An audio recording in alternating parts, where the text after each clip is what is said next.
മനസ്സിനെ, അതായത് നമ്മുടെ ചിന്തകൾക്ക് ആധാരമായ ബ്രെയിനിലെ നെർവ് കോശങ്ങൾ തമ്മിലുള്ള ആശയവിനിമയത്തിൽ വരുന്ന തകരാറുകളാണ് മാനസിക രോഗങ്ങളിലേക്ക് നയിക്കുന്നത്.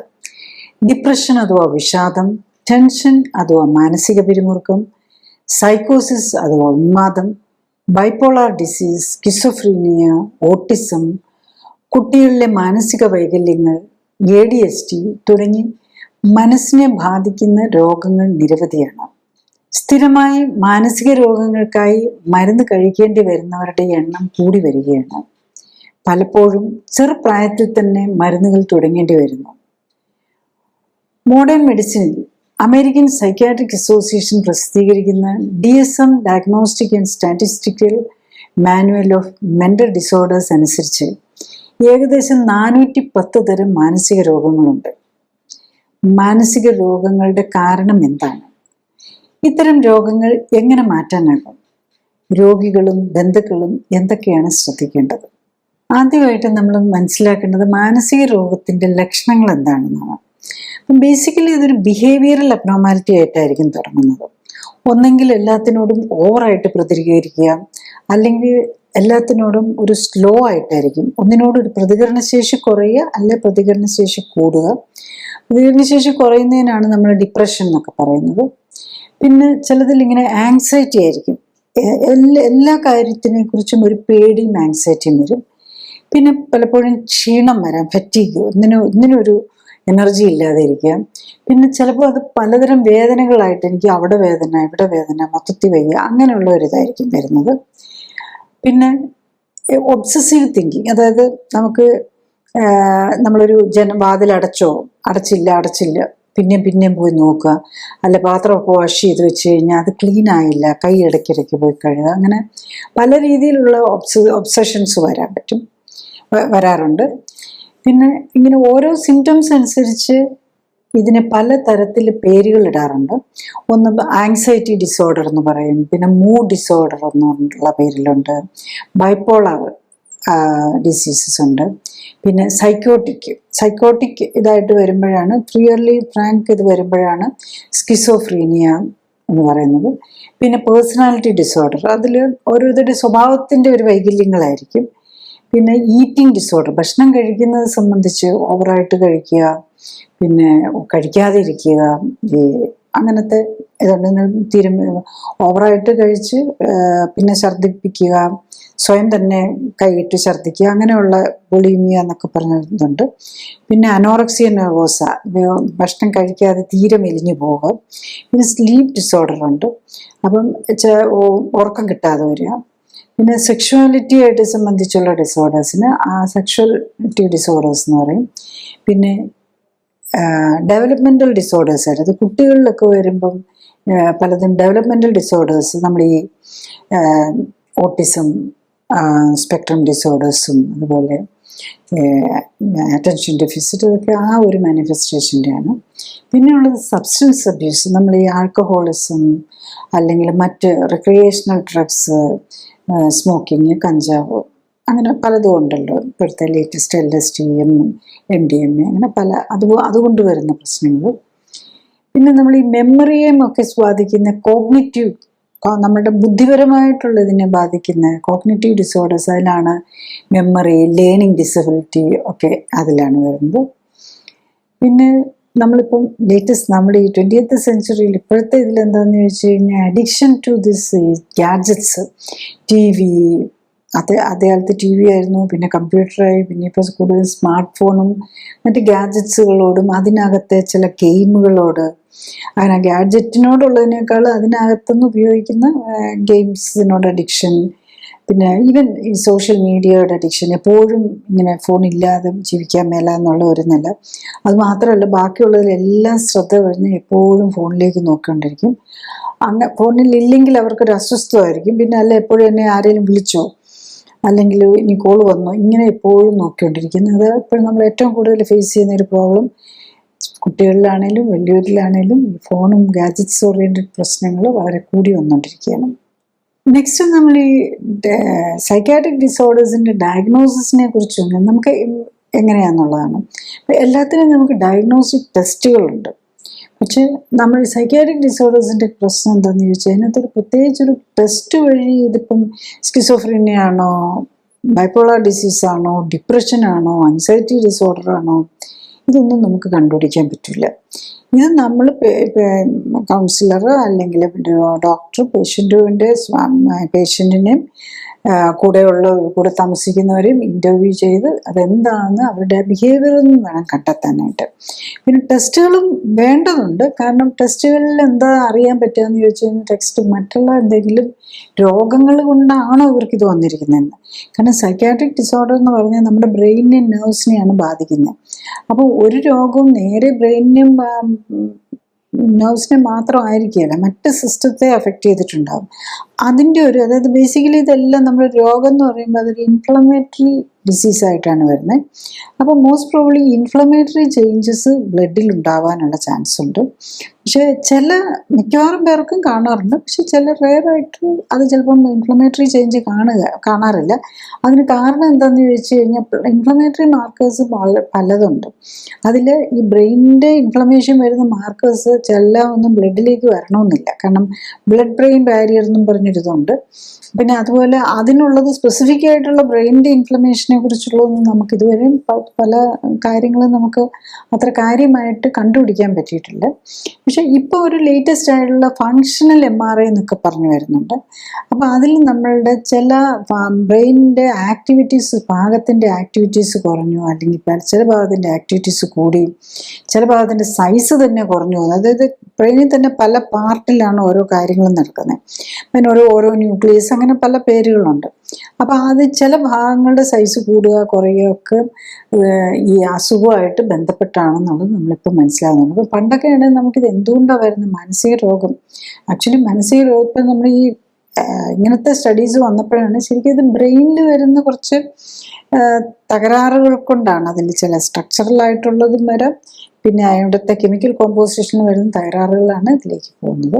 പിന്നെ നമ്മൾ ഇതിൻ്റെ ഒരു ക്ലാസിഫിക്കേഷനൊക്കെ വരുന്നത് നമ്മളെപ്പോഴും ഇപ്പം നമ്മൾ യൂസ് ചെയ്തുകൊണ്ടിരിക്കുന്ന ഈ അമേരിക്കൻ സൈക്യാട്രിക് അസോസിയേഷൻ DSM-5 എന്നുള്ളതാണ് ലേറ്റസ്റ്റ് ആയിട്ടുള്ള 5 ക്ലാസിഫിക്കേഷനും. പിന്നെ WHO ഉണ്ട് ഒരു CD-11 ക്ലാസിഫിക്കേഷൻസ്, മറ്റു അസുഖങ്ങൾക്കും കൂടെ ഉള്ള ക്ലാസിഫിക്കേഷനാണ്. അപ്പോൾ അതിൽ തന്നെ ഇങ്ങനെ ഓരോ പ്രാവശ്യം പുതിയത് വരുമ്പോഴേക്കും പുതിയ സിംറ്റംസ് അതിൻ്റെ ഭാഗമാക്കി ഓരോന്നൊക്കെ വരും. അപ്പോൾ അതിനെക്കുറിച്ച് കുറേ കോൺട്രവേഴ്സീസും ഉണ്ട്. അത് ആവശ്യമില്ലാതെ മരുന്ന് കൊടുക്കാൻ വേണ്ടിയിട്ടാണ് അങ്ങനെ. കാരണം ഈ വെസ്റ്റേൺ കൺട്രീസിലൊക്കെ എപ്പോഴും ഈ ഇൻഷുറൻസ് ബേസ്ഡ് ആണല്ലോ ട്രീറ്റ്മെൻറ്റ്. ഇപ്പോൾ ഏത് ട്രീറ്റ്മെൻറ്റ്, ഏത് മരുന്ന് ആര് കൊടുക്കണം, അതൊക്കെ ഒരു പരിധി വരെ ഇൻഷുറൻസ് കമ്പനീസും കൂടെയാണ് തീരുമാനിക്കുന്നത്. അപ്പം അങ്ങനെയൊക്കെ വരുന്നതിൽ കുറച്ച് കാര്യങ്ങളിലെ കോൺട്രവേഴ്സീസും ഒക്കെ ഈ ക്ലാസിഫിക്കേഷനും അതിനോട് കൊടുക്കാവുന്ന മരുന്നുകളൊക്കെ സംബന്ധിച്ചുണ്ട്. നെക്സ്റ്റ് നമ്മൾ ഈ സൈക്യാട്രിക് ഡിസോർഡേഴ്സിനെ കുറിച്ച് മനസ്സിലാക്കുമ്പോൾ നമ്മൾ ബ്രെയിനിനെ എങ്ങനെയാണ്, ഇതിൻ്റെ ബ്രെയിനിൻ്റെയും നെർവ്സിൻ്റെയും ഡിസോർഡർ ഉണ്ടല്ലോ. അപ്പം നമ്മൾ ബ്രെയിനിനെയും നെർവ്സിനെയും എങ്ങനെയാണ് ഉണ്ടാക്കിയിരിക്കുന്നത് എന്നുള്ള കാര്യം കൂടെ ഒന്ന് മനസ്സിലാക്കേണ്ടതുണ്ട്.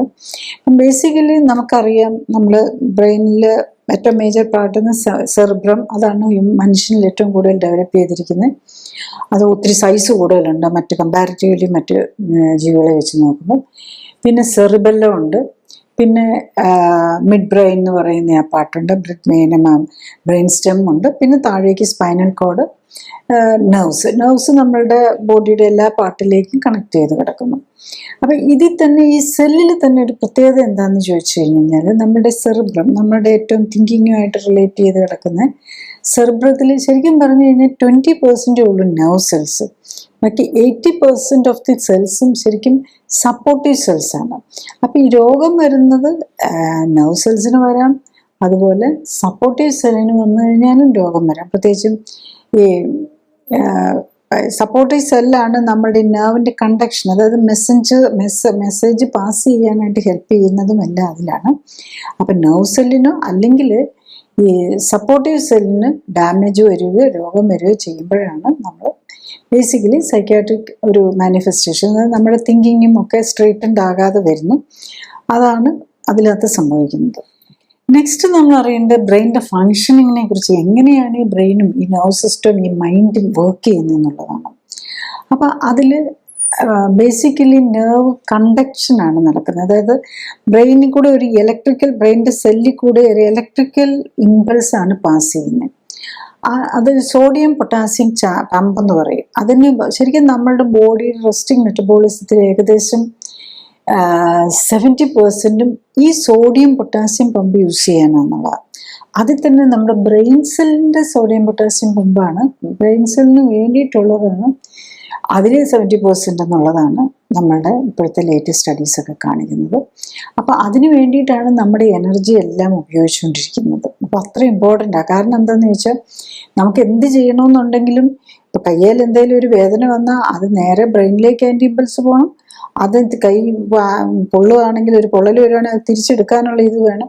അപ്പം ഇതെല്ലാം നമ്മളുടെ നെർവ് കണ്ടക്ഷൻസ് വെച്ചാണ്. അപ്പോൾ ഏറ്റവും പ്രധാനം നെർവ് കണ്ടക്ഷനാണ്. അത് തന്നെ നെർവ് കണ്ടക്ഷൻ്റെ ഈ ഇലക്ട്രിക്കൽ ഇമ്പൾസസ് പാസ് ചെയ്യുന്ന സോഡിയം പൊട്ടാസ്യം പമ്പാണ്.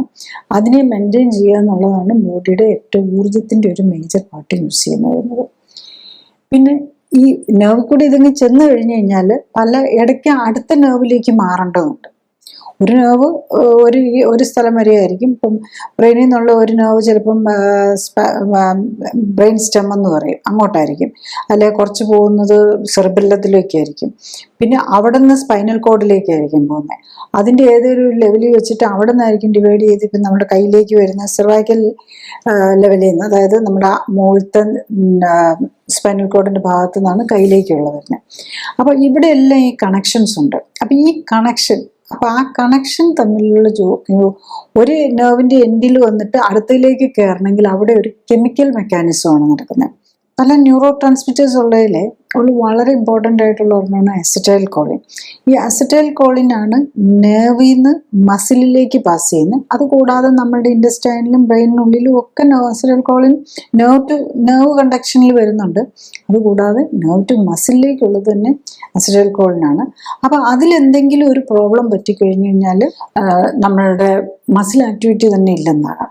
അതുകൊണ്ട് തന്നെ ചില പോയിസൺസ് ഡെവലപ്പ് ചെയ്യുന്നത്. ഈ പഴയ കാലത്ത് ഈ പിഗ്മീസൊക്കെ അമ്പിലൊക്കെ തേക്കുന്ന ഇതുണ്ടായിരുന്നു, ക്യുറാറ എന്നൊക്കെ പറഞ്ഞ്, അതൊക്കെ അത്തരം മരുന്നാണ്. അപ്പം നമ്മുടെ മേത്ത് അത് കയറി കഴിഞ്ഞ ഒരു അമ്പ് കൊണ്ട് ജീവി അവിടെ തളർന്നു പോകും. അവർക്ക് പിന്നെ മസിൽ ആക്ട് ചെയ്യില്ല.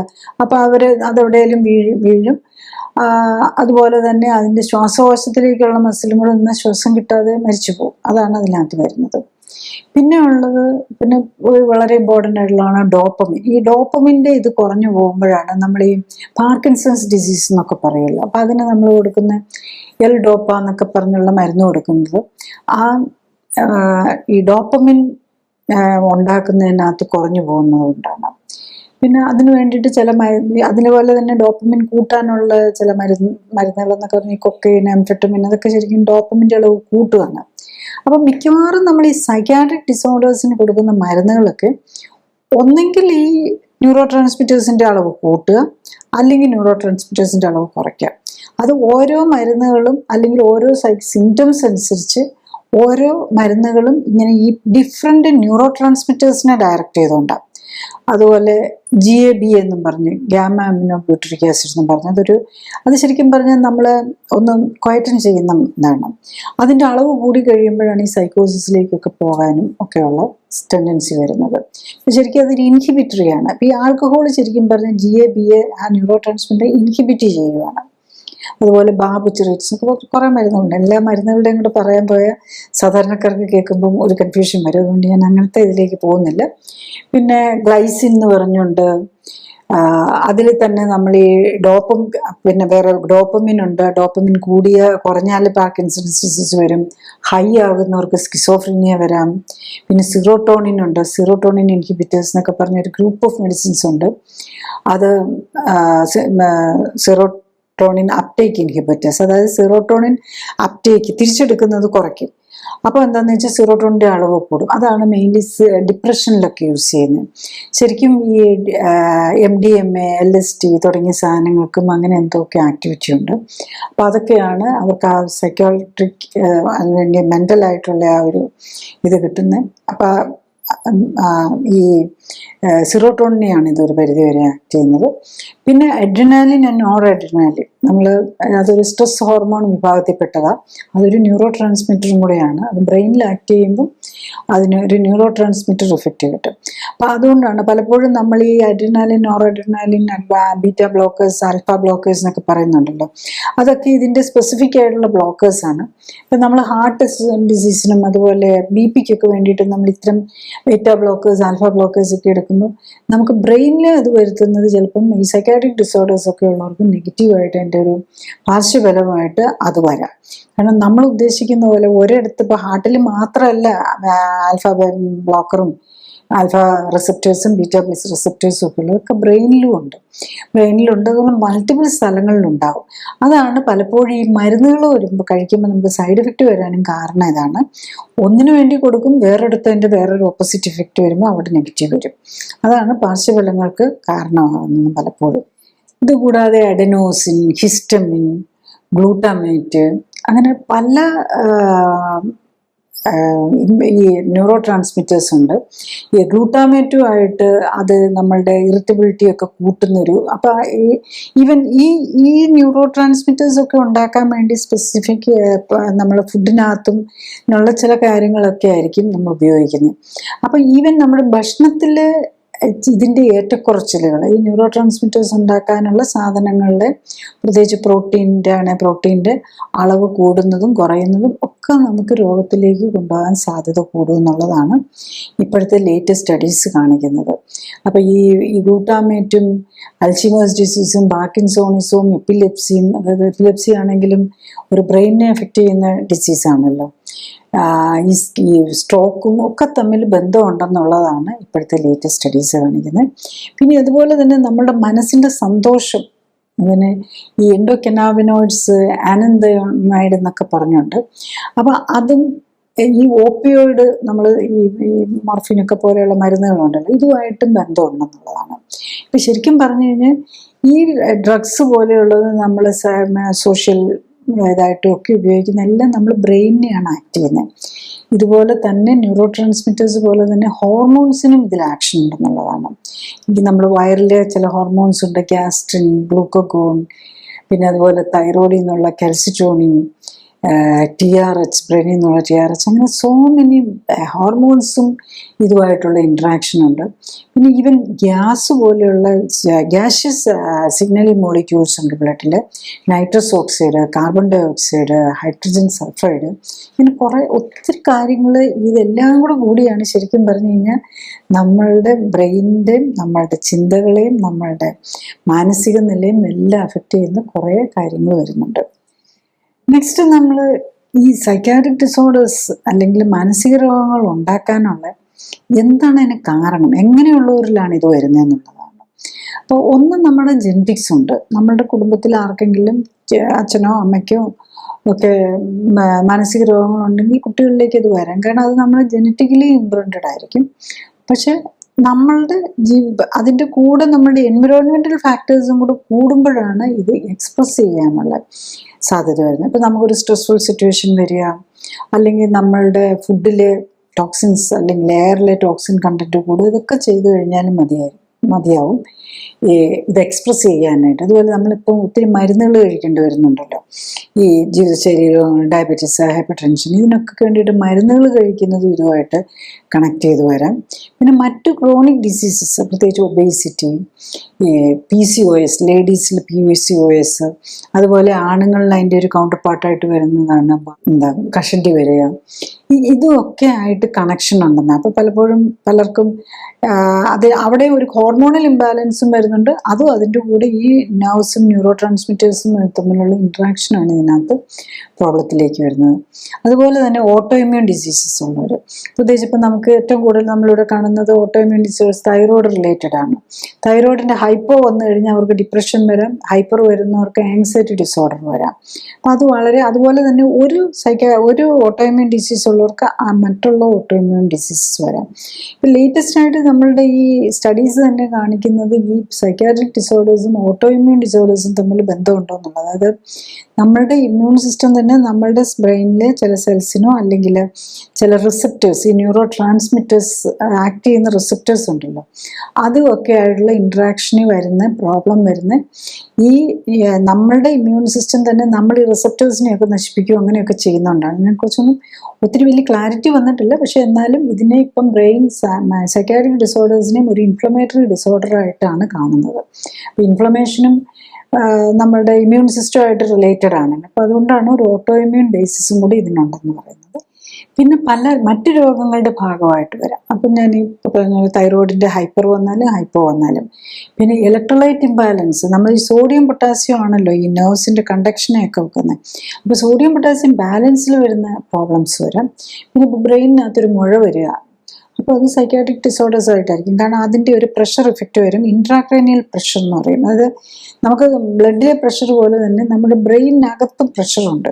ആ പ്രഷർ കൂടിയാലും നമുക്ക് മാനസിക പ്രോബ്ലംസിലേക്ക് വരാം. അപ്പം അതുപോലെ തന്നെ അത് പല കാര്യങ്ങൾ കൊണ്ട് വരാം. ഇൻഫെക്ഷനോ അല്ലെങ്കിൽ ഇഞ്ചുറി വന്നാലോ, എന്തെങ്കിലും തരത്തിലുള്ള ബ്രെയിൻ ഡാമേജ് വന്നാലോ ഒക്കെ ഇപ്പം നമുക്കറിയാമല്ലോ. സ്ട്രോക്കൊക്കെ വന്നു കഴിയുമ്പോൾ പലപ്പോഴും അത് കഴിയുമ്പോൾ ആൾക്കാർ മാനസിക നില തെറ്റുന്നുണ്ട്. സ്ട്രോക്ക്, അതുപോലെ പ്രഷർ കൂടുതലുള്ളവർക്ക്, നമ്മൾ പ്രഷർ എന്ന് പറയുന്നത് തന്നെ ബ്ലഡിലെ പ്രഷർ കൂടുകയാണല്ലോ, അപ്പോൾ അത് തന്നെ നമുക്ക് ബ്രെയിനിനെ എഫക്റ്റ് ചെയ്യും. അപ്പം നമ്മൾ ശ്രദ്ധിച്ചാൽ മതി, പല ഹൈപ്പർ ടെൻഷൻ ഉള്ള പേഷ്യൻസ്, ഈ ഹൈപ്പർ ടെൻഷനൊക്കെ മരുന്ന് കഴിക്കുന്നവർക്കൊക്കെ ഈ ഒരു ദേഷ്യവും ഇറിറ്റബിലിറ്റിയും ഒക്കെ കൂടുതലായിരിക്കും. ഇതുപോലെ ഈവൻ ഡയബറ്റിക് പേഷ്യൻസിനും, കാരണം അവരുടെ ആ ഗ്ലൂക്കോസും ഷുഗർ ലെവലും ഒക്കെ ഫ്ലക്ച്വേറ്റ് ചെയ്യുന്നതും ഒക്കെ നമ്മുടെ ബ്രെയിൻ സെൽസിനെ ബാധിക്കുന്നതുകൊണ്ടാണ് അവരൊക്കെ കൂടുതൽ ഇറിറ്റബിൾ ആയിരിക്കുകയും ഒക്കെ ചെയ്യുന്നത്.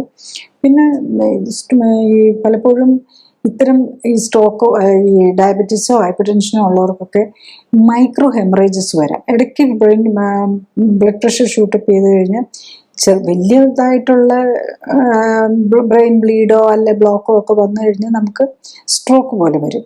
പക്ഷെ ചെറുതൊന്നും നമ്മൾ തന്നെ അറിയില്ല, സൈലൻറ്റ് സ്ട്രോക്കുകൾ വരാം. ഈ സൈലൻറ്റ് സ്ട്രോക്കുകൾ നമുക്ക് ഗ്രാജുവലി കൂടി വന്നു കഴിയുമ്പം ഈ ഓർമ്മക്കുറവ്, മറവി, അങ്ങനത്തെ ബുദ്ധിക്കുറവ്, അതായത് നമുക്ക് ഒരു ഡിസിഷൻ മേക്കിങ്ങിനെയും അങ്ങനത്തെയൊക്കെ കാര്യങ്ങളും ജീവിതശൈലി രോഗങ്ങളുള്ളവർക്ക് ഗ്രാജുവലി നമുക്ക് ഈ ഓർമ്മക്കുറവ് വരികയും അൽഷിമേഴ്സ് ഡിസീസിലല്ലേ ഡെമൻഷ്യയിലേക്കൊക്കെ അങ്ങനെയൊക്കെ കാരണം ഇതാണ്. പിന്നെ ഉള്ളത് പറഞ്ഞാൽ ടോക്സിനാണ്. ടോക്സിൻ ഇപ്പം നമ്മൾ ലെഡ്, ഈവൻ ആൽക്കഹോള്, പലതരം മെഡിസിൻസ്, ഇതൊക്കെ ടോക്സിനായിട്ടാണ് വരുന്നത്.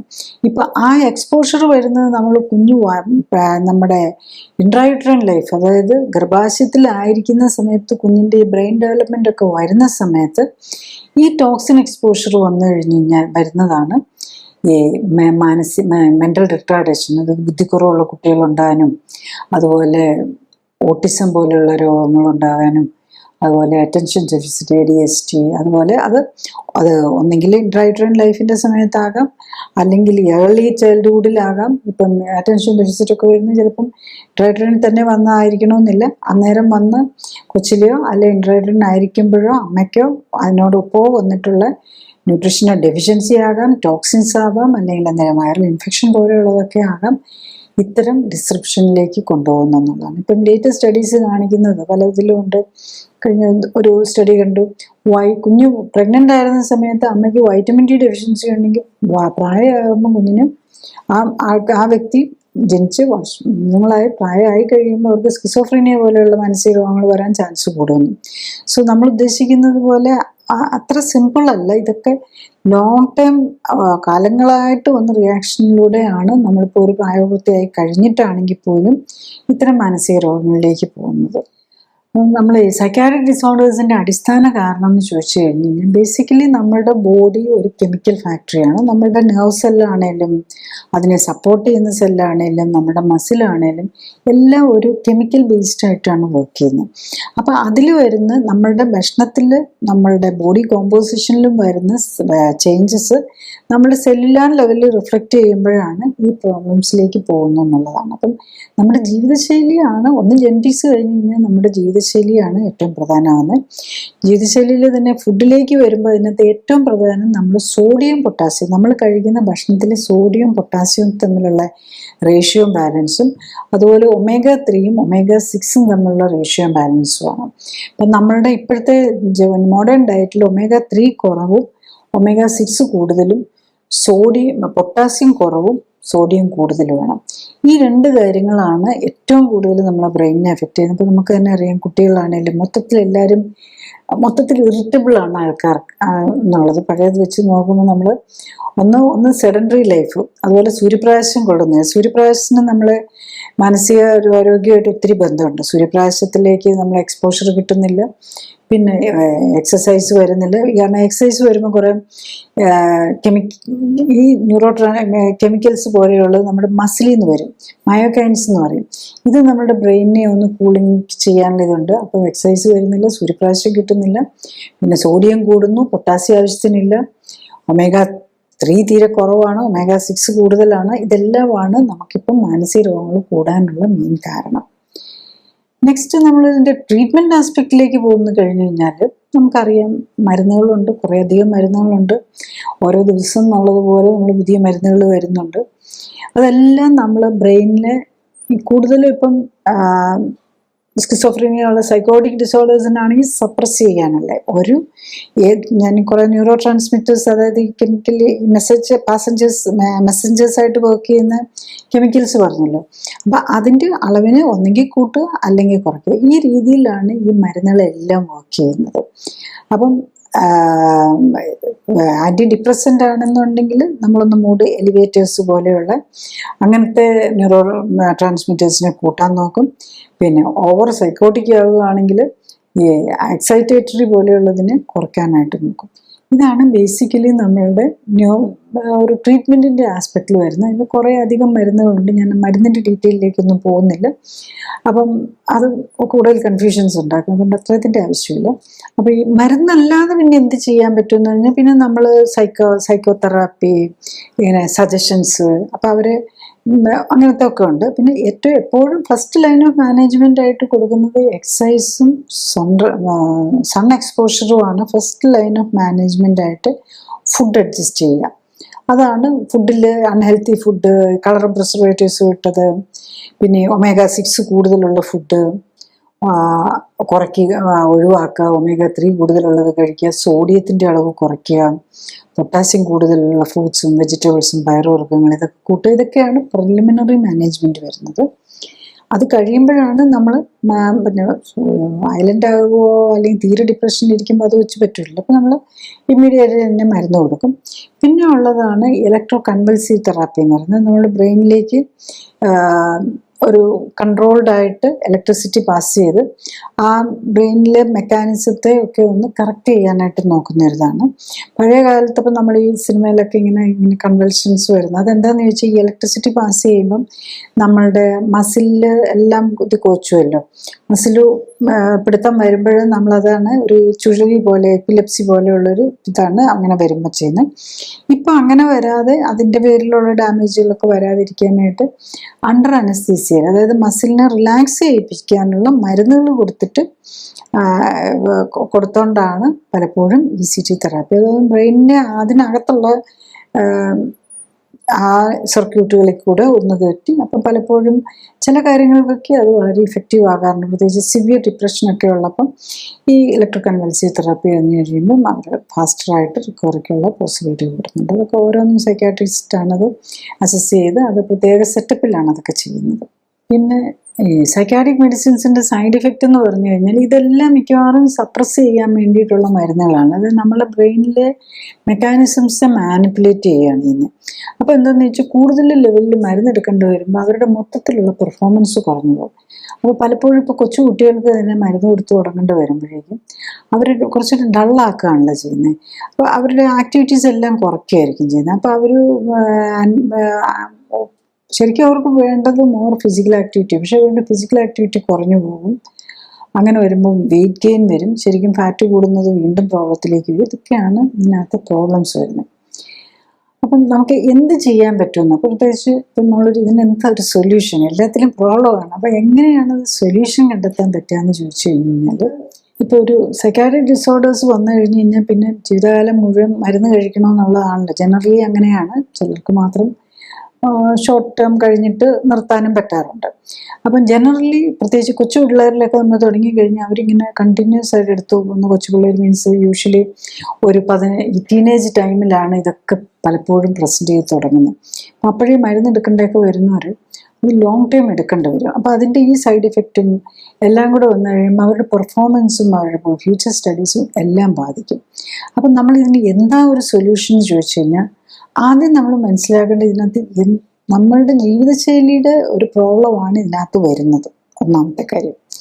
പിന്നെ ഇപ്പം ബ്രോക്കൺ ഫാമിലി അങ്ങനെയൊക്കെ വരുമ്പോൾ നമുക്ക് അതൊക്കെ ഒഴിവാക്കാനായിട്ട് നമ്മൾ നോക്കുക. പിള്ളേരുടെ മെൻ്റൽ ഇതിലേക്കൊക്കെ ഇപ്പം പലപ്പോഴും ഫാമിലി പ്രോബ്ലംസ് ഒക്കെ ആകാം, കുട്ടികളിലാണേലും വലിയവരിലാണേലും ഒക്കെ അതൊക്കെ പ്രസിപ്പിറ്റേറ്റിംഗ് ഫാക്ടേഴ്സായിട്ട് വരുന്നത്. അപ്പം നമ്മൾ അതിൻ്റെ കൂടെ നമ്മൾ ഈ ഫുഡിൻ്റെ കാര്യത്തിലും ഉള്ള ഈറ്റിംഗ് ഡിസോർഡേഴ്സും എല്ലാം കൂടെ കയറി വരും. അപ്പം നമ്മൾ മനസ്സിലാക്കേണ്ടത് അങ്ങേയറ്റം എത്തിക്കഴിഞ്ഞ് കഴിഞ്ഞാൽ നമുക്ക് സ്വയം ഒന്നും ചെയ്യാൻ പറ്റാതെ വരും. കാരണം നമുക്ക് കൂടുതലൊരു സൈക്കാട്രിക് മാനിഫെസ്റ്റേഷനിലേക്ക് ഡിസോർഡറിലേക്ക് പോയി കഴിഞ്ഞ് കഴിഞ്ഞാൽ അവനവൻ തന്നെയും പറ്റില്ല, മറ്റുള്ളവർ പറഞ്ഞാൽ കേൾക്കില്ല. അതൊക്കെയാണല്ലോ നമ്മൾ ഈ ഹോസ്പിറ്റലൈസ് ഒക്കെ ചെയ്ത് കൊണ്ടുപോയി ഒക്കെ ചെയ്യേണ്ടി വരുന്നത്. അപ്പോൾ നമ്മൾ അവിടെയൊക്കെ തന്നെ എത്താതെ തന്നെ നമ്മുടെ ലൈഫ് സ്റ്റൈലിൽ ചെറിയ സ്ട്രെസ്സും ഡിപ്രഷനും ഒക്കെ വരുമ്പോൾ തന്നെ നമ്മൾ ജീവിതശൈലി കറക്റ്റ് ചെയ്ത്, അതായത് ഓവർ വെയിറ്റ് ഉണ്ടെങ്കിൽ അത് കുറയ്ക്കുക, ഹെൽത്തി ആയിട്ടുള്ള ഫുഡ് എടുക്കുക, ഈ കളറും പ്രിസർവേറ്റീവ്സും ഉള്ള ബേക്കറി ഐറ്റംസ് ഒക്കെ ഒഴിവാക്കി omega-6 കൂടുതലുള്ള ഈ നട്ട്സ്, ഓയിൽ സീഡ്സ് അങ്ങനത്തെ ഒക്കെ ഒഴിവാക്കി നമ്മളൊരു ഹെൽത്തി ഡയറ്റിലേക്ക് പോവുക. അപ്പം അത് നമുക്ക് കഴിക്കാമെന്ന് പറഞ്ഞാൽ ബ്ലാങ്കറ്റായിട്ട് പറഞ്ഞു കഴിഞ്ഞാൽ നമുക്ക് കഴിക്കാവുന്ന ഫ്രൂട്ട്സ്, വെജിറ്റബിൾസ്, പയറുവർഗ്ഗങ്ങൾ, നോൺ വെജ് കഴിക്കുന്നവർക്ക് അത്. പിന്നെ വെയിറ്റ് കൂടുതലൊന്നും ഇല്ലാത്തവർക്കാണെങ്കിൽ മോഡറേറ്റ് ആയിട്ട്, അതായത് അവരുടെ ഫിസിക്കൽ ആക്ടിവിറ്റിക്ക് അനുസരിച്ച് മറ്റ് ധാന്യങ്ങളും കൂടെ കഴിക്കുക. അപ്പോൾ ആ രീതിയിൽ നമ്മൾ കൺട്രോൾ ചെയ്ത് കൊണ്ടുപോകാനാണ് നോക്കേണ്ടത്. പിന്നെ ഫിസിക്കൽ ആക്ടിവിറ്റി ലെവൽ കൂട്ടുക, കുറച്ച് എക്സ്പോഷർ, സൂര്യപ്രകാശത്തിൽ കുറച്ച് എക്സ്പോഷർ കിട്ടുക, ഇതൊക്കെയാണ് നമ്മൾ ചെയ്യാൻ പറ്റുന്നത്. പക്ഷെ നമ്മളിപ്പോൾ ഓൾറെഡി സൈക്കാട്രിക് മെഡിസിൻസ് എടുത്തുകൊണ്ടിരിക്കുകയാണ്, 3-4 സൈക്കാട്രിക് മെഡിസിൻസ് ഒക്കെ ഉണ്ട്. അപ്പോൾ നമുക്ക് അത് കുറച്ചുകൊണ്ട് വന്ന് നിർത്തണമെന്നുണ്ടെങ്കിൽ നമുക്കൊരു ക്ലിനിക്കൽ സപ്പോർട്ടോടെയുള്ള ലൈഫ് സ്റ്റൈൽ കറക്ഷൻ എടുക്കുക എന്നുള്ളതാണ്. അപ്പം നമ്മൾ അതിൻ്റെ കൂടെ ചിലപ്പം പല സൈക്കാട്രിക് മെഡിസിൻ എടുക്കുന്നവർക്കും മറ്റു രോഗങ്ങളും കൂടെ നേരത്തെ ഉണ്ടാവാം, ചിലപ്പോൾ അല്ലെങ്കിൽ വന്നിട്ടുണ്ടാവും. അത് തന്നെ ഏറ്റവും പ്രധാനം ഒന്ന് തൈറോയിഡസ്, ഹാഷിമോഡ് ഓഫ് തൈറോയിഡൈറ്റിസ്. പിന്നെ മിക്കവാറും ഡയബറ്റീസിലേക്ക് പോകും, ആർത്രൈറ്റിസ് ഉണ്ടാവും. അപ്പം വൺസ് ഇത് വന്നു കഴിഞ്ഞ് മരുന്നുണ്ടായി കഴിയുമ്പോൾ പലപ്പോഴും മറ്റ് പല രോഗങ്ങളിലേക്കും കൂടെ പോകുന്നുള്ളതാണ്. അപ്പം അങ്ങനെയുള്ളവർക്ക് നമ്മളൊരു ക്ലിനിക്കൽ സപ്പോർട്ടോടു കൂടി മോണിറ്ററിങ്ങോടും കൂടി ഇതെടുത്തുകൊണ്ട് പതുക്കെ മരുന്ന് കുറച്ചുകൊണ്ട് വരിക എന്നുള്ളതാണ് നമുക്ക് ചെയ്യാൻ പറ്റുക. ചുരുക്കി പറഞ്ഞാൽ, ഒന്ന്, നെർവ് കോശങ്ങൾ തമ്മിലും അവ മറ്റ് ശരീരകോശങ്ങളുമായും നടത്തുന്ന ആശയവിനിമയത്തിലെ അപാകതകളാണ് ബുദ്ധിയുടെയും മാനസികാരോഗ്യത്തിൻ്റെയും മാനസിക രോഗങ്ങളുടെയും ഒക്കെ അടിസ്ഥാനം. 2, കോശങ്ങൾ തമ്മിലുള്ള ആശയവിനിമയത്തിൽ പ്രധാനമായും 2 ഘടകങ്ങളാണുള്ളത്. ഒന്ന്, സോഡിയം പൊട്ടാസ്യം പമ്പിനെ അടിസ്ഥാനമാക്കിയുള്ള ഇലക്ട്രിക്കൽ കൺട്രോൾ. 2, ന്യൂറോ ട്രാൻസ്മിറ്റേഴ്സും ഹോർമോണുകളും വഴിയുള്ള കെമിക്കൽ കൺട്രോൾ. 3, ഇലക്ട്രിക്കൽ കൺട്രോളിലോ കെമിക്കൽ കൺട്രോളിലോ ഉണ്ടാകുന്ന അപാകതകളാണ് മാനസിക രോഗങ്ങൾക്ക് കാരണം. 4, മാനസിക രോഗങ്ങൾക്കായും നെർവ് സംബന്ധമായ മറ്റു രോഗങ്ങൾക്കായും കഴിക്കുന്ന മരുന്നുകളും ആൽക്കഹോൾ, കൊക്കെയിൻ, LSD, MDMA തുടങ്ങിയ റിക്രിയേഷണൽ ഡ്രഗ്സും ഒക്കെ പ്രവർത്തിക്കുന്നത് neurotransmitters, hormones, immune system chemicals തുടങ്ങിയവയുമായി ബന്ധപ്പെട്ടാണ്. 5, ബ്രെയിനിലും നെർവുകളുമായി ബന്ധപ്പെട്ട് പ്രവർത്തിക്കുന്ന ഡ്രഗ് മാനസിക രോഗങ്ങളുടെ ചികിത്സയ്ക്കായോ ആൽക്കഹോൾ പോലെ റിക്രിയേഷണൽ ആയോ ഉപയോഗിക്കുന്നവയെല്ലാം അഡിക്ഷൻ അഥവാ അടിമത്തം ഓർ ഡിപ്പെൻഡൻസ് ഉണ്ടാക്കും. 6, മനുഷ്യ ശരീരം എന്നത് ഒരു കെമിക്കൽ ഫാക്ടറിയാണ്. അതിൻ്റെ പ്രവർത്തനത്തിന് ആവശ്യമായ അസംസ്കൃത വസ്തുക്കളെയാണ് പോഷകങ്ങൾ എന്ന് പറയുന്നത്. ഈ അസംസ്കൃത വസ്തുക്കളായ പോഷകങ്ങളുടെ ഏറ്റക്കുറച്ചിലാണ് നെർവ് കോശങ്ങളിലെ ആശയവിനിമയം തകരാറിലാക്കുന്നതും മാനസിക രോഗങ്ങൾക്കും കാരണം. 7, ഭക്ഷണത്തിലൂടെ പോഷകങ്ങൾ കൃത്യമായ അളവിലും അനുപാതത്തിലും ശരീരത്തിൽ എത്തുന്നു എന്നുറപ്പിക്കുന്നതിനൊപ്പം രക്തയോട്ടം വർദ്ധിപ്പിച്ച് പോഷകങ്ങൾ എല്ലാ ശരീരകോശങ്ങളിലും എത്തിക്കാനും ഹോർമോണുകളുടെ ബാലൻസ് ഉത്തമമാക്കാനും ശരീരത്തിൽ അടിഞ്ഞിരിക്കുന്ന വിഷാംശം മാറ്റാനുമായാൽ മാനസിക രോഗങ്ങളെ ഒരു പരിധിവരെ തടയാനും ഒരിക്കൽ വന്നാൽ മോചനം നേടാനുമാകും. 8. എല്ലാ ഭക്ഷ്യവസ്തുക്കളും എല്ലാവർക്കും അനുയോജ്യമായിരിക്കണമെന്നില്ല. ചില ഭക്ഷ്യവസ്തുക്കൾ ചിലരിൽ അലർജിക് റിയാക്ഷൻ ഉണ്ടാക്കും. എന്നതുപോലെ ചിലരിൽ നെർവുകളുടെ പ്രവർത്തനത്തെ പ്രതികൂലമായി ബാധിക്കുകയും മാനസിക പ്രശ്നങ്ങൾക്ക് കാരണമാവുകയും ചെയ്യാം. ഉദാഹരണമായി പുതിയ പഠനങ്ങൾ കാണിക്കുന്നത് ഗോതമ്പ്, ഓട്സ് തുടങ്ങിയ ധാന്യങ്ങളിൽ അടങ്ങിയിരിക്കുന്ന ഗ്ലൂട്ടൻ വിഭാഗത്തിൽപ്പെട്ട പ്രോട്ടീൻ ചിലരിൽ മാനസിക പ്രശ്നങ്ങൾക്ക് കാരണമാകാം എന്നാണ്. 9. ഇൻഫ്ലമേഷൻ കൂട്ടുന്ന omega-6 കൂടുതലുള്ള നട്ട്സുകളുടെയും പാചക എണ്ണകളുടെയും ഉപയോഗവും കറിയുപ്പ്, ചൈനീസ് സോൾട്ട് തുടങ്ങിയ സോഡിയം കൂടുതലുള്ള ഭക്ഷ്യവസ്തുക്കളുടെ അമിത ഉപയോഗവും മാനസിക രോഗസാധ്യത വർദ്ധിപ്പിക്കും. ഞാൻ ഈ പറഞ്ഞ കാര്യങ്ങൾ മനസ്സിലാക്കിയെടുക്കാൻ പലർക്കും അത്ര എളുപ്പമാകണമെന്നില്ല. Tension, anxiety, depression, bipolar disease, autism തുടങ്ങിയ മാനസിക രോഗങ്ങൾ മൂലം വിഷമിക്കുന്നവരുടെയും ദീർഘകാലം മരുന്നുകളെ ആശ്രയിക്കേണ്ടി വരുന്നവരുടെയും രോഗത്തിനൊപ്പം മരുന്നുകളുടെ പാർശ്വഫലങ്ങളും മൂലം കഷ്ടപ്പെടുന്നവരുടെയും എണ്ണം കൂടി വരുന്ന ഈ കാലത്ത് ഇത്തരം രോഗങ്ങൾക്ക് അടിസ്ഥാന കാരണം എന്ത് എന്ന് രോഗികളും ബന്ധുക്കളും മനസ്സിലാക്കാൻ ശ്രമിക്കണം. അതുപോലെ തന്നെ ഇത്തരം രോഗങ്ങളുടെ ചികിത്സയും മരുന്നുകളുടെയും ഓപ്പറേഷൻ്റെയും പരിമിതികളും അറിയണം. മരുന്നിൻ്റെയോ ഓപ്പറേഷൻ്റെയോ കുറവ് കൊണ്ടല്ല ഇത്തരം രോഗങ്ങൾ ഉണ്ടാകുന്നത്, മറിച്ച് ജീവിതശൈലിയിലെ അപാകതകൾ കൊണ്ടാണ്. അതിനാൽ ജീവിതശൈലി ക്രമീകരിക്കുന്നതിലൂടെ മാത്രമേ ഇത്തരം ജീവിതശൈലി രോഗങ്ങളെ പ്രതിരോധിക്കാനും ഒരിക്കൽ വന്നാൽ അതിൽ നിന്ന് മോചനം നേടാനും സാധിക്കും. അടുത്തത് ആരോഗ്യ കാര്യങ്ങളെക്കുറിച്ച് സംസാരിക്കുന്ന വ്യക്തിയുടെ ശാസ്ത്രീയ അടിത്തറ വിലയിരുത്തേണ്ടതുണ്ട് എന്നതാണ്. ഞാൻ ഡോക്ടർ ജോളി തോംസൺ 1981 ബാച്ചിൽ കോട്ടയം മെഡിക്കൽ കോളേജിൽ നിന്നും MBBS-ഉം തുടർന്ന് തിരുവനന്തപുരം മെഡിക്കൽ കോളേജിൽ നിന്നും MD-യും റീപ്രൊഡക്റ്റീവ് മെഡിസിനിലും സർജറിയിലും സ്പെഷ്യൽ ട്രെയിനിങ്ങുകൾക്ക് ശേഷം ഗവൺമെൻറ് സർവീസിൽ ചേർന്നു. 97-ൽ റിസൈൻ ചെയ്ത ശേഷം എറണാകുളത്ത് തേവരയിൽ ലൈഫ് കെയർ സെൻ്ററിൽ മരുന്നുകളും ശസ്ത്രക്രിയകളും ഒഴിവാക്കി ക്ലിനിക്കൽ സപ്പോർട്ടോടെയുള്ള ജീവിതശൈലി ക്രമീകരണത്തിലൂടെ ജീവിതശൈലിയുമായി ബന്ധപ്പെട്ട രോഗങ്ങൾ തടയുന്നതിനും ചികിത്സിച്ചു മാറ്റുന്നതിനും ഊന്നൽ നൽകുന്നു. മോഡേൺ മെഡിസിനിൽ ഉപയോഗിക്കുന്ന മരുന്നുകളും ഓപ്പറേഷനുകളും ഫിസിയോതെറാപ്പിയും ഇമ്മ്യൂണിറ്റിയെ എങ്ങനെ സ്വാധീനിക്കുന്നു എന്നതിനെക്കുറിച്ച് പഠനങ്ങൾ നടത്തി.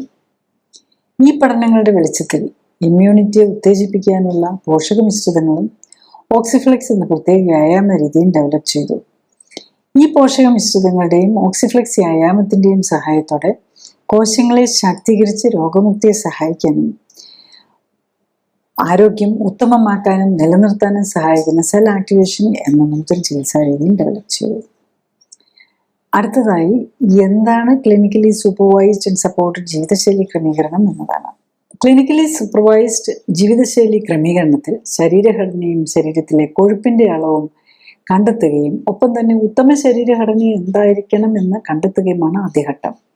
രണ്ടാമതായി രക്തപരിശോധനകൾ നടത്തി ഹൃദയം, രക്തക്കുഴലുകൾ, ലിവർ, കിഡ്നി തുടങ്ങിയ അവയവങ്ങളുടെ ആരോഗ്യസ്ഥിതിയും ഇമ്മ്യൂൺ സ്റ്റാറ്റസും ഹോർമോണുകളുടെയും പോഷകങ്ങളുടെയും ലെവലും ശരീരത്തിന് ചേരുന്ന ഭക്ഷ്യവസ്തുക്കൾ ഏതൊക്കെയെന്ന് മനസ്സിലാക്കാൻ ശ്രമിക്കുകയുമാണ്. മൂന്നാമതായി ഉത്തമ ശരീരഘടനയിൽ എത്താനായി വേണ്ട ജീവിതശൈലി ക്രമീകരണങ്ങളാണ്. രോഗിയുടെ പ്രത്യേകതകൾ അനുസരിച്ച് ഉത്തമ ന്യൂട്രീഷനും വ്യായാമവും നൽകുന്നതിനൊപ്പം ശരീരത്തിലെത്തുന്ന വിഷാംശം കുറയ്ക്കാനുമാണ് ഇതിൽ ശ്രമിക്കുന്നത്. ശരീരകോശങ്ങൾക്ക് പ്രവർത്തിക്കാൻ ഉത്തമമായ സാഹചര്യം ഒരുക്കുന്നതിലൂടെ ജീവനാധാരമായ മെറ്റബോളിക് രാസപ്രവർത്തനങ്ങളുടെ സമതുലിതാവസ്ഥ വീണ്ടെടുക്കുകയും നിലനിർത്തുകയുമാണ് ലക്ഷ്യം. ജീവിതശൈലി ക്രമീകരണത്തിലൂടെ രക്തയോട്ടവും മെറ്റബോളിക് പ്രവർത്തനങ്ങളും ഹോർമോൺ ബാലൻസും ഇമ്മ്യൂണിറ്റിയും ശരീരഘടനയും ഉത്തമമാക്കാനും നിലനിർത്താനും കഴിഞ്ഞാൽ ഒട്ടുമിക്ക ജീവിതശൈലി രോഗങ്ങളെയും പ്രതിരോധിക്കാനാകും. മാത്രമല്ല വർഷങ്ങളായി മരുന്ന് കഴിക്കുന്നവർക്ക് പോലും രോഗം മൂർച്ഛിച്ച് അവയവങ്ങൾ തീരെ നശിക്കുന്നതിന് മുൻപെങ്കിലും കേടായ ശരീരകോശങ്ങളുടെ പുനർനിർമ്മിതിക്ക് ആവശ്യമായ പോഷകങ്ങൾ നൽകാനും വിഷാംശ ശരീരത്തിൽ നിന്ന് തടയാനും ശരീരകോശങ്ങളെയെല്ലാം ഉത്തേജിപ്പിക്കാനുതകുന്ന വ്യായാമത്തിലൂടെ എല്ലാ ശരീരകോശങ്ങൾക്കും വേണ്ട രക്തയോട്ടം ലഭിക്കുന്നു എന്ന് ഉറപ്പാക്കാനും വേണ്ട ജീവിതശൈലി ക്രമീകരണത്തിന് തയ്യാറായാൽ പ്രമേഹവും പ്രഷറും ഹൃദ്രോഗവും അലർജിയും ആസ്മയും ആർത്രൈറ്റീസും ക്യാൻസറും പോലുള്ള ഒട്ടുമിക്ക ജീവിതശൈലി രോഗങ്ങളിൽ നിന്നും അവയ്ക്കായി കഴിക്കുന്ന മരുന്നുകളിൽ നിന്നും വേണ്ടിവരാവുന്ന ഓപ്പറേഷനുകളിൽ നിന്നും ഒക്കെ മോചനം നേടാനും കഴിയുന്നതേ ഉള്ളൂ. നെക്സ്റ്റ്, ക്ലിനിക്കലി സപ്പോർട്ടഡ് ജീവിതശൈലി ക്രമീകരണം കൊണ്ട് ഈ സൈക്കാട്രിക് ഡിസോർഡേഴ്സ്, ഇപ്പം ഡിപ്രഷന്, ആങ്സൈറ്റി, ബൈപ്പോളാർ ഡിസീസ്, സ്കിസോഫ്രീനിയ ഇങ്ങനെയുള്ള രോഗികൾക്ക് എന്ത് ബെനിഫിറ്റ് കിട്ടാൻ പറ്റും എന്നുള്ളതാണ്. അപ്പം അതിൽ ഈ ക്ലിനിക്കലി സപ്പോർട്ടഡ് ജീവിതശൈലി ക്രമീകരണം എന്ന് പറയുമ്പോൾ ഒന്നാമത് രോഗി അതിന് വില്ലിങ് ആയിരിക്കണം. ചിലർ ഒത്തിരി കാലമായിട്ട് മരുന്നുകൾ കഴിച്ച് ഇങ്ങനെ തീരെ ഡള്ളായി പോയിട്ടിരിക്കുന്നവർക്കാണെങ്കിൽ അവർ ചിലപ്പോൾ ഇത് ഫോളോ ചെയ്യാൻ പറ്റിയില്ല എന്നിരിക്കും. അപ്പോൾ അങ്ങനെയുള്ളപ്പോൾ നമ്മുടെ വീട്ടുകാരുടെ നല്ല സപ്പോർട്ട് ഉണ്ടെങ്കിൽ മാത്രമേ അത് നടക്കുള്ളൂ. പക്ഷേ ഇപ്പം ഒത്തിരി പേർക്കും പക്ഷേ നമ്മൾ ഈ കുട്ടികളായിട്ടുള്ള ഇപ്പോൾ 10ാം ക്ലാസ്സിലെ പരീക്ഷയ്ക്ക് അല്ലെങ്കിൽ 12ാം ക്ലാസ്സിൻ്റെ ആ സമയത്തൊക്കെയാണ് കുട്ടികളിലൊക്കെ വരുന്നത്. അപ്പോൾ അങ്ങനെ വരുമ്പോൾ നമ്മൾ സൈക്കാട്രിക് മെഡിസിൻസ് ഒക്കെ പല പേരൻസിനും ഒക്കെ മടിയായിരിക്കും. അപ്പോൾ ചെറുതായിട്ട് തന്നെ കൊടുത്തു തുടങ്ങുമ്പോൾ തന്നെ വരാറുണ്ട്. അപ്പോൾ അങ്ങനെയുള്ളവരിൽ നമുക്ക് വളരെ നല്ല റിസൾട്ടാണ്. കാരണം കുട്ടികളാണല്ലോ, അപ്പോൾ അവരുടെ ആ പഠിത്തത്തിൻ്റെ സമയത്തും ഒക്കെ കൂടെ അവർ പേരൻസിൻ്റെ നല്ല സപ്പോർട്ടും കൂടെ ഉണ്ടെങ്കിൽ മരുന്നുള്ളവരുടെയൊക്കെ മരുന്ന് കുറച്ചുകൊണ്ട് വന്ന് നിർത്താൻ പറ്റുന്നുണ്ട്. അതുപോലെ അവരുടെ പെർഫോമൻസും എക്സാം ഇതുമെല്ലാം മാറി നല്ല ഇതായിട്ട് കംപ്ലീറ്റ് മെഡിസിൻ മാറാൻ പറ്റുന്നുണ്ട്. പിന്നെയുള്ള വേറൊരു ഗ്രൂപ്പ് വരുന്ന ഒരു 5-6 വർഷങ്ങളായിട്ട് മരുന്ന് കഴിച്ചുകൊണ്ടിരിക്കുക. അപ്പോൾ അതിനകത്തൊന്ന് മാറണമെന്നുണ്ട്. അപ്പോൾ അവർ സ്റ്റേബിൾ ആയിട്ടുള്ള ഒരു സ്റ്റേഷനിൽ എത്തിയിട്ടുണ്ടാവും. പക്ഷേ മിക്കവാറും അങ്ങനെയുള്ളവർക്കൊക്കെ എന്താണെന്ന് വെച്ചാൽ സൈക്കാട്രിക് മെഡിസിൻസ് 3-4-5 വർഷമൊക്കെ കഴിച്ചു കഴിയുമ്പോഴേക്കും ഒത്തിരി ഓവർ വെയിറ്റ് ആയിട്ടുണ്ടാവും. അപ്പോൾ ആ ഓവർ വെയിറ്റും കൂടെ നമ്മൾ കുറയ്ക്കേണ്ടതുണ്ട്. ചിലപ്പോൾ അതിൻ്റെ കൂടെ ഓൾറെഡി വെയിറ്റും കൂടി ഡയബറ്റീസോ ഹൈപ്പർ ടെൻഷനോ ഒക്കെ കൂടെ എത്തിയിട്ടുണ്ടാകും, അതിനും മരുന്നുണ്ടാവും. ഡയബറ്റീസ് ഹൈപ്പർ ടെൻഷനും ഒക്കെ നമുക്ക് ഈസി ആയിട്ട് മരുന്ന് കുറച്ച് നമുക്ക് ഡയബറ്റീസിൻ്റെ മരുന്ന് തുടങ്ങുമ്പോൾ തന്നെ നിർത്താം. കാരണം ഈ സൈക്കാട്രിക് ഡിസോർഡേഴ്സിൻ്റെ കൂടെ വരുന്ന മിക്കവാറും ടൈപ്പ് 2 ഡയബറ്റീസ് ആയിരിക്കും പ്രായമായിട്ട് വരുന്നവർക്കുള്ളല്ലേ. അപ്പോൾ അത് നമുക്ക് കുറച്ചുകൊണ്ട് നിർത്താം. മിക്കവാറും BP-യുടെ മരുന്ന്, കൊളസ്ട്രോളിൻ്റെ മരുന്ന്, തൈറോയിഡിൻ്റെ മരുന്ന് ഇതെല്ലാം കുറച്ചുകൊണ്ട് നിർത്താവുന്നതേ ഉള്ളൂ. ഇപ്പോൾ നമ്മൾ 3-4-5 മെഡിസിൻസ് ഒക്കെ കഴിച്ചുകൊണ്ടിരിക്കുന്നവരുടെ സൈക്കാട്രിസ്റ്റിക്ക് മാത്രം, അതുകൂടാതെ മറ്റതും ഉണ്ടാവും. ഇതെല്ലാം മിക്കവാറും ഈ മറ്റു രോഗങ്ങളുടെതൊക്കെ വിതിൻ്റെ മന്ത് തന്നെ എല്ലാം കുറയ്ക്കാൻ പറ്റും. ഒത്തിരി സൈക്കാട്രിക് മെഡിസിൻസ് ഉണ്ടെങ്കിൽ നമ്മൾ സൈക്കാട്രിക് മെഡിസിൻസ് വിത്ഡ്രോ ചെയ്യുമ്പോൾ വളരെ കെയർഫുൾ ആയിരിക്കണം. പെട്ടെന്ന് നിർത്തി കഴിഞ്ഞ് കഴിഞ്ഞാൽ അവരുടെ ബാലൻസ് കംപ്ലീറ്റ് പോകും. അപ്പോൾ അതുകൊണ്ട് ഓരോ മരുന്നായിട്ട് ഡോസ് കുറച്ച് അവർ കംഫർട്ടബിൾ നിലയിൽ, അപ്പോൾ ഏതെങ്കിലും മരുന്ന് കഴിക്കുമ്പം ഒരു ആങ്സൈറ്റിയോ ഓർ വാട്ട് എവർ പ്രോബ്ലം അവർക്കുള്ളത് തിരിച്ചു വരുന്നു എന്ന് കണ്ടു കഴിഞ്ഞാൽ അപ്പം വീണ്ടും പഴയ ഡോസിലേക്ക് തന്നെ പോകേണ്ടി വരും. ഇത് ഗ്രാജുവലി വേണം. ബേസിക്കലി ഇതെല്ലാം ബ്രെയിനിലൊരു നീർക്കെട്ടും കൂടെയാണ് വരുന്നത്. അതും കൂടെ പോയി വരുന്ന അനുസരിച്ച് പതുക്കെ കുറച്ചുകൊണ്ട് വരിക. പിന്നെ പല ഫുഡും അവർക്ക് പ്രോബ്ലം ആയിരിക്കും. പ്രത്യേകിച്ച് നമ്മൾ ചില പേഷ്യൻസ് വളരെ സെൻസിറ്റീവ് ആയിരിക്കും.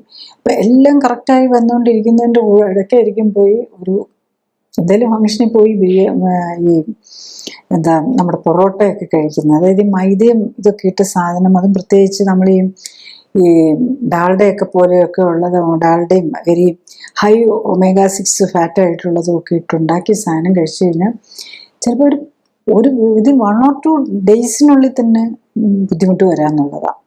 അപ്പോൾ അങ്ങനെ നമ്മൾ കാണാറുണ്ട്. ഫുഡ് തെറ്റിച്ച് കഴിഞ്ഞ് കഴിഞ്ഞാൽ ഇങ്ങനത്തെ ഹൈ ഗ്ലൂട്ടൻ ആയിട്ടുള്ള ഫുഡ്, അതുപോലെ ഹൈ ഒമേഗ-3 ഉള്ളത്, ഹൈ സോൾട്ടി ആയിട്ടുള്ള ഫുഡൊക്കെ കഴിച്ചു കഴിഞ്ഞാൽ അതപ്പോൾ തന്നെ റിഫ്ലക്റ്റ് ചെയ്യും. പക്ഷെ ഒരു ഗുണം എന്താണെന്ന് വെച്ചാൽ രോഗിക്ക് തന്നെ അത് മനസ്സിലാവും, കൂടെയുള്ളവർക്കും മനസ്സിലാവും എന്താ ഇത് കഴിച്ചുകൊണ്ടാണ്. കാരണം നമ്മളിതെല്ലാം മോണിറ്റേഡ് ആയിട്ടാണല്ലോ പോകുന്നത്. അപ്പോൾ എന്ത് കഴിക്കുന്നതുമായിട്ടും കൂടെ കണക്ട് ചെയ്താണ് പിന്നെ നമ്മൾ ടെസ്റ്റുകളൊക്കെ നോക്കി ഇൻടോളറൻസ് ഉള്ളതും അലർജി ഉള്ളതും നമ്മുടെ ബോഡി എന്തിനോടാണ് റിയാക്ട് ചെയ്യുന്നത്, ഏതെങ്കിലും ഫുഡിനോട് റിയാക്ട് ചെയ്യുന്നുണ്ട്, ഇതൊക്കെ നോക്കിയൊക്കെ പഠിച്ചിട്ടും കൂടെയാണ് നമ്മളിത് എടുക്കുന്നത്. എന്നിട്ട് തെറ്റിച്ചു കഴിഞ്ഞാൽ നമുക്ക് ഇമ്മീഡിയറ്റ്ലി അറിയാൻ പറ്റും. അതാണ് life style, clinically supported life style കറക്ഷൻ്റെ പ്രത്യേകത ഇതാണ്. അതായത് രോഗി എന്താണ്, എന്ത് എക്സസൈസ് ചെയ്യുന്നു, എത്ര നേരം സൂര്യപ്രകാശം കൊള്ളുന്നുണ്ട്, എന്തൊക്കെ എക്സസൈസ് ചെയ്തു, എന്താണ് കഴിക്കുന്നത്, ഇതെല്ലാം മനസ്സിലാക്കി അവരുടെ സിംറ്റംസും കൂടെ നോക്കിക്കൊണ്ടാണ് മരുന്ന് കുറച്ചുകൊണ്ട് വരുന്നത്.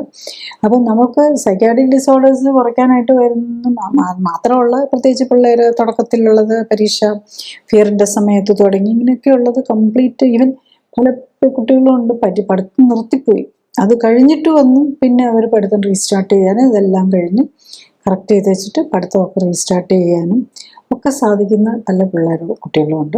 അതുപോലെ ഏറ്റവും പ്രധാനം നമ്മൾ ഈ സൈക്കാട്രിക് മെഡിസിനിലേക്കും കൗൺസിലിങ്ങും അവരുടെ ഈ പഠിത്തം ഈ സ്കൂളിങ്ങൊക്കെ തെറ്റിപ്പോകാതെ, അതായത് ചിലപ്പോൾ ഇയറൊക്കെ പോകുന്നവരുണ്ട്.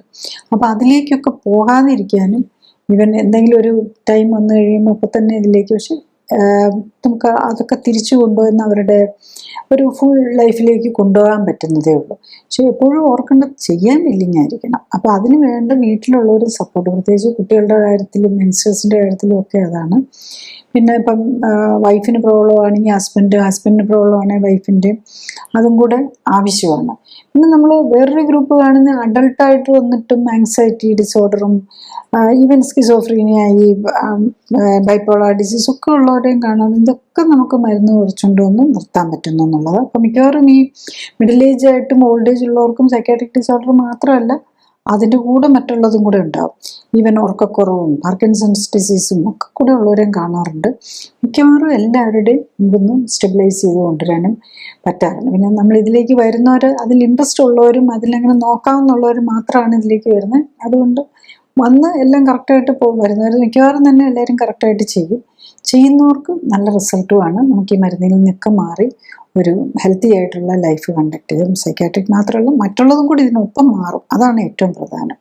പിന്നെ ഇതിൻ്റെ ഒരു പ്രോബ്ലത്തെക്കുറിച്ച് ഇത്ര അതിപ്പോൾ നോക്കിയാൽ നമ്മളെന്താ ഏറ്റവും ഐഡിയൽ ട്രീറ്റ്മെൻറ്റ്, ഒരേ ഇത് ചെയ്ത് മരുന്നൊന്നുമില്ല, എല്ലാ രോഗങ്ങളും ഒന്നിച്ചു മാറും.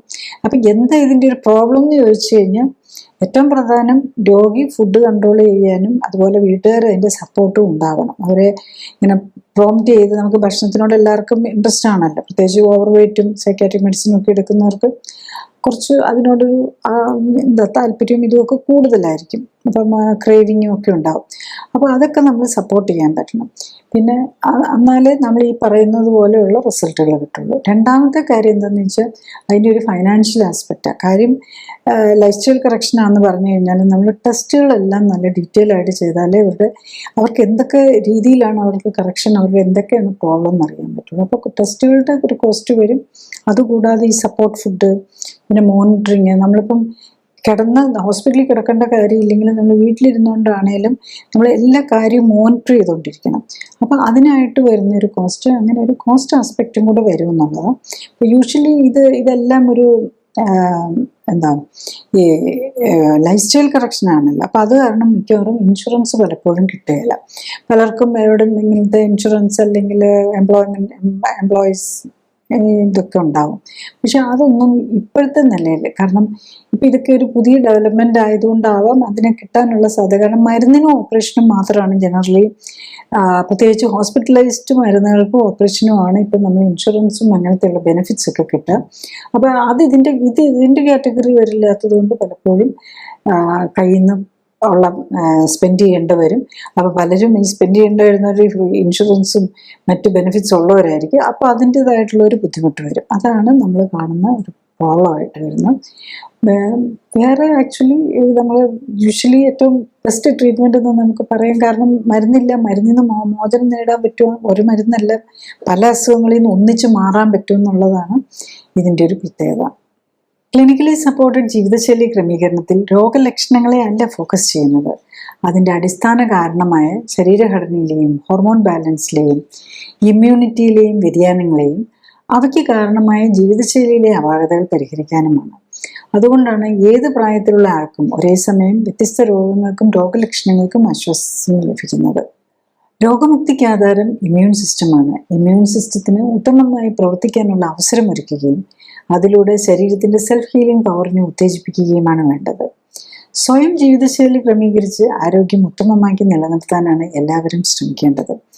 അതിന് കഴിയാതെ വരികയോ ഹൃദ്രോഗവും ക്യാൻസറും പോലുള്ള മാരക രോഗങ്ങൾ സംശയിക്കപ്പെടുമ്പോഴും ഒന്നിൽ കൂടുതൽ രോഗങ്ങളുള്ളവർക്കും മരുന്നുകൾ ദീർഘകാലം ഉപയോഗിക്കേണ്ടി വരുന്നവർക്കും മരുന്നുകൾ കൊണ്ടും അസ്വസ്ഥത മാറ്റാൻ കഴിയാതെ വരുമ്പോഴും ഓപ്പറേഷൻ ആവശ്യമായി വരുന്നവർക്കുമാണ് ക്ലിനിക്കൽ സപ്പോർട്ടോടെയും സൂപ്പർവിഷനോടെയും ഉള്ള ജീവിതശൈലി ക്രമീകരണം ആവശ്യമായി വരുന്നത്. ജീവിതശൈലി ക്രമീകരണത്തിൻ്റെ ശാസ്ത്രീയ വശങ്ങളെക്കുറിച്ചും ക്ലിനിക്കൽ സപ്പോർട്ടോടെയുള്ള ജീവിതശൈലി ക്രമീകരണത്തെക്കുറിച്ചും വെബ്സൈറ്റിൽ നിന്നും യൂട്യൂബിൽ നിന്നും കൂടുതൽ അറിയാനാകും. ഡോക്ടറേക്കാൾ അറിവ് നേടാം എന്ന യൂട്യൂബ് സീരീസിലെ വീഡിയോകളും നൂതന സമീപനം എന്ന സീരീസിലെ ആദ്യ വീഡിയോയും നിങ്ങളുടെ രോഗത്തെക്കുറിച്ചുള്ള വീഡിയോകളും ചികിത്സ എങ്ങനെയാവണം എന്ന സീരീസിലെ വീഡിയോയും കാണാൻ പ്രത്യേകം ശ്രദ്ധിക്കുക. ഫേസ്ബുക്കിലും യൂട്യൂബിലും എല്ലാ ശനിയാഴ്ചയും 2:30 ലൈവ് എപ്പിസോഡുകളും നിങ്ങളുടെ രോഗവുമായി ബന്ധപ്പെട്ട് കഴിഞ്ഞുപോയ എപ്പിസോഡുകളും കാണുന്നതും നല്ലതാണ്. Thank you.